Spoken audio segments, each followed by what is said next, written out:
d'entreprendre, volonté de réussir, regardez le MAG-ECO avec la Banque Populaire Occitane.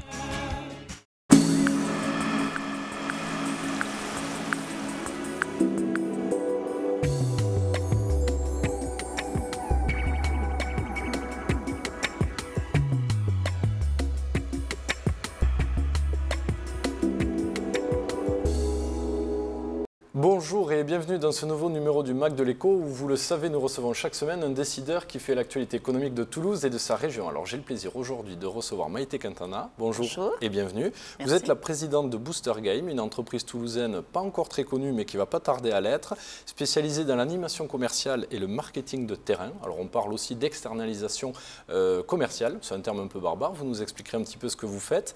Nous évoquerons également votre actualité puisque vous êtes en train de créer une nouvelle société à Paris avec un acteur parisien qui promet une belle croissance pour votre entreprise.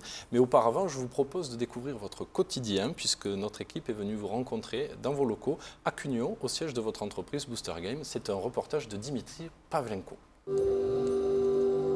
Le calme, la sérénité du décideur à l'heure des choix stratégiques. C'est de la musique zen, voilà, ça c'est, voilà, on inspire, on expire. Alors moi je ne suis pas zen mais j'essaie de le devenir, donc je fais ma petite thérapie qui va bien, on va être très clair.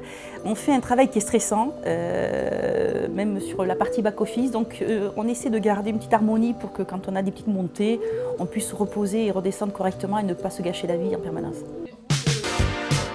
Mieux vaut rester zen, vous avez raison Maïté Quintana dans le milieu des affaires. Vous êtes l'archétype de la self-made woman, scolarité désastreuse, suivie d'une carrière fulgurante dans les télécoms chez Club Internet. Aujourd'hui, vous dirigez votre propre agence Booster Game, mais au fait, c'est quoi exactement votre métier ? Il faut juste retenir que nous faisons toute ce qu'on appelle l'externalisation de trade marketing, donc l'externalisation de personnel. Oui, d'accord. Tout ce qu'on peut retrouver autour du trade, qui est le levier, je dirais, majeur aujourd'hui, utilisé pour pusher les produits lors de lancement ou de stimuler des taux de rotation rayon qui ne seraient pas assez dynamiques, où il y aurait un petit engorgement entre l'unité de production et la sortie rayon.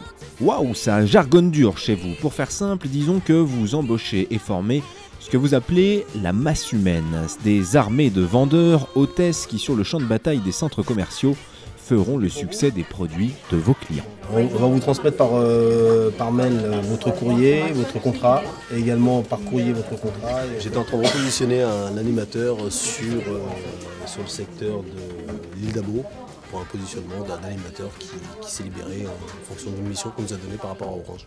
Orange, mais aussi Thomson, Coca-Cola, Microsoft, la liste est longue de vos puissants clients, pour qui vous vendez, mais alors vraiment de tout.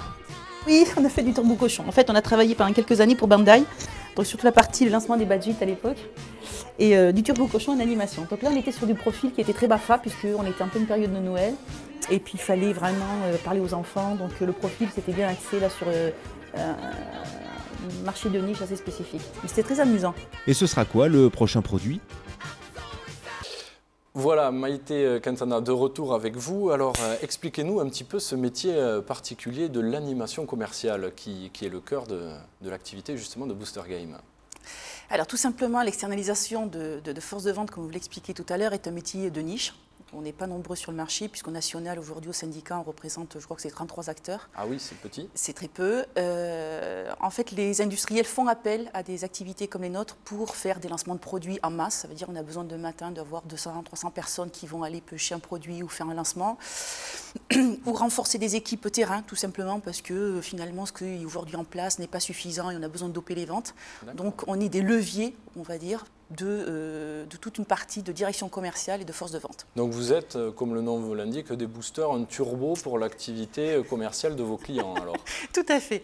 D'ailleurs, c'est pour cela qu'on avait gardé le nom ancien de booster lors du rachat, parce qu'on a trouvé qu'on représentait beaucoup plus simplement, je dirais, l'activité. En effet, on est là pour booster et stimuler les ventes. Alors, j'imagine toute cette animation commerciale, il doit y avoir des pics, lancement de produits, les fêtes de fin d'année peut-être? Tout à fait, donc lancement de produits. On a aussi des acteurs du marché qui sont récurrents, ça veut dire qu'ils ne savent pas, eux, maîtriser l'externalisation de X personnes de personnel à l'extérieur, etc. Donc, ils font appel à nous parce qu'on va savoir faire la formation, détecter les compétences de ces gens-là, les former et les emmener en magasin et les coacher. Donc ça veut dire aussi une expertise qu'a aujourd'hui l'agence depuis une dizaine d'années, une expertise aussi qui a été réunie par des personnes qui sont issues de la grande distribution, de la force de vente, de la direction commerciale, etc. Et qui font qu'aujourd'hui on est capable de pouvoir gérer ce type de dispositif clé en main, et tout ça avec une tranquillité pour le client qui n'est pas négligeable. Alors vous menez combien d'opérations par an pour vos clients à peu près? D'opérations, on va dire, sur la fin de l'année, c'est là où tous nos clients sont actifs en même temps. Donc, comme vous parliez tout à l'heure, en effet, il y a une saisonnalité pour les fêtes. Voilà. Dans l'agroalimentaire, on se retrouve plus pour des périodes de Pâques avec des pushings de produits. Mais sur la fin de l'année, sur le mois de décembre, on doit avoir à peu près une trentaine de clients actifs à ce moment-là, ce qui représente sur un bulletin de salaire entre 800 et 1000 bulletins de salaire sur la fin de décembre. Voilà. Comment vous faites pour trouver tous ces gens, ces commerciaux d'appoint, je dirais Alors, nous avons une base de données depuis une dizaine d'années maintenant qui regroupe à peu près 22 000 intervenants. Dans ces intervenants, on va retrouver par profil des personnes qui ont le BAFA pour faire la partie jouet. Voilà, on va retrouver Madame Bichu pour aller faire de l'agroalimentaire, pour retrouver un profil qui va se ressembler. On va se retrouver avec des profils high-tech. Donc vous avez des commerciaux plus ou moins spécialisés par secteur. Tout à fait. Ça veut dire qu'on a des profils au même titre qu'un système de recrutement, je dirais, traditionnel. Et à partir de là, dès qu'on reçoit le bon de commande de nos clients, on va sélectionner les profils, on se met d'accord sur le cahier des charges qui est à mettre en place, et à partir de là, on va sélectionner, former ces gens-là sur le brief de l'opération qui est à ce moment-là, et ensuite on envoie le dispositif sur le terrain. Ça marche en général, l'animation commerciale, les ventes pour vos clients, les ventes d'école En gros, quand vous mettez une animation commerciale, il faut compter à peu près une progression de plus de 30%, suivant les produits, c'est une moyenne.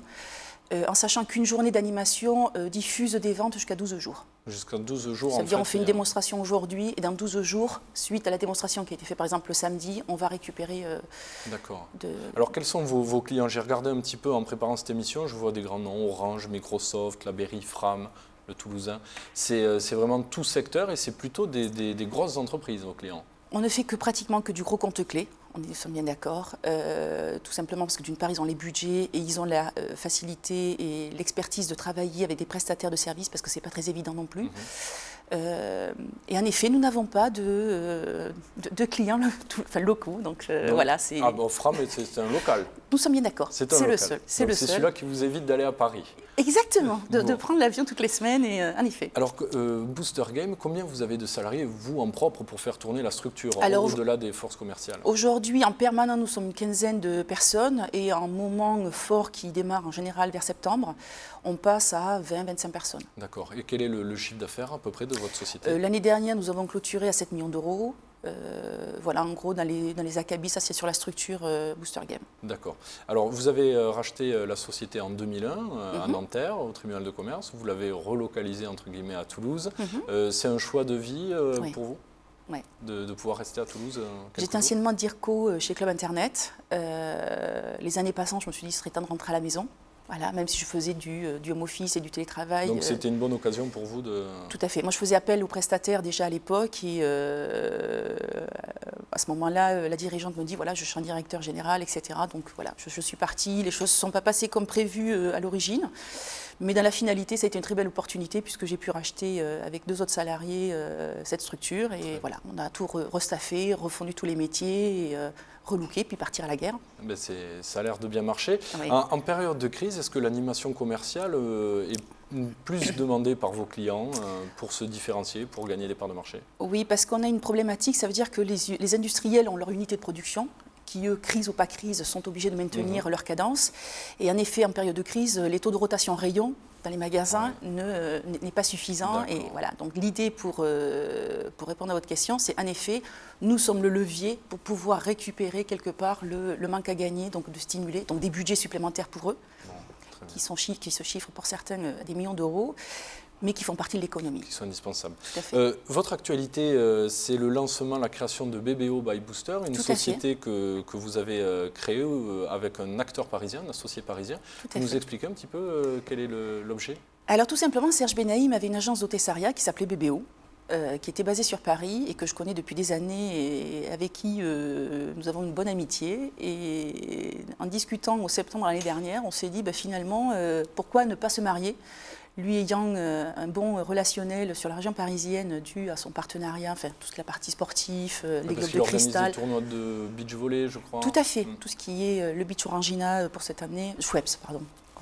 Orangina peut-être.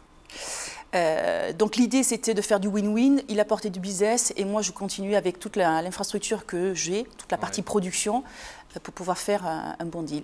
Donc concrètement, vous agrandissez le périmètre de Tout à fait, Booster. tout à fait. On se retrouve avec un prévisionnel sur la fin de l'année, en gros de toutes structures confondues avec les comptes consolidés qui vont être en gros entre 12 et 14 millions d'euros. 12 et 14 millions alors que vous êtes à 7 actuellement? Tout à fait. C'est une forte croissance. Comment on arrive à gérer en interne? Il faut s'équiper, recruter de nouvelles équipes? Exactement. Oui. Donc je fais un appel, nous recrutons.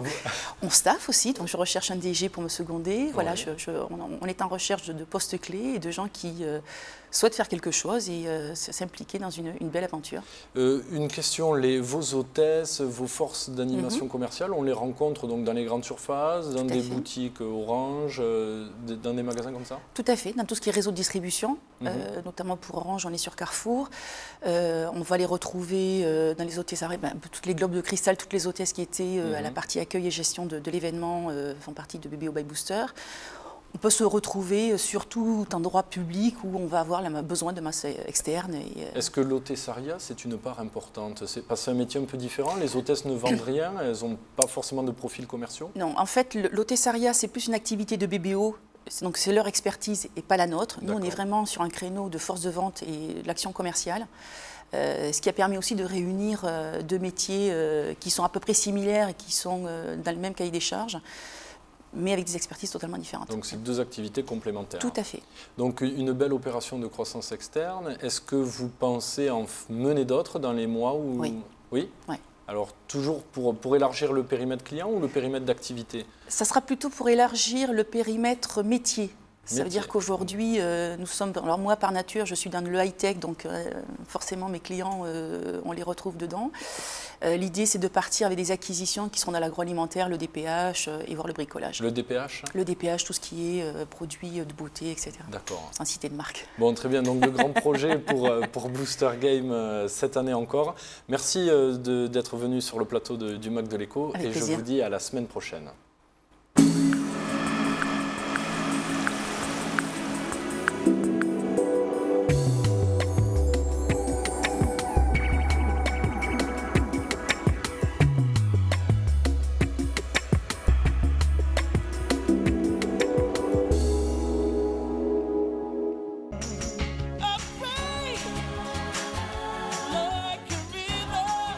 Envie d'entreprendre, volonté de réussir, c'était le MAG Éco avec la Banque Populaire Occitane.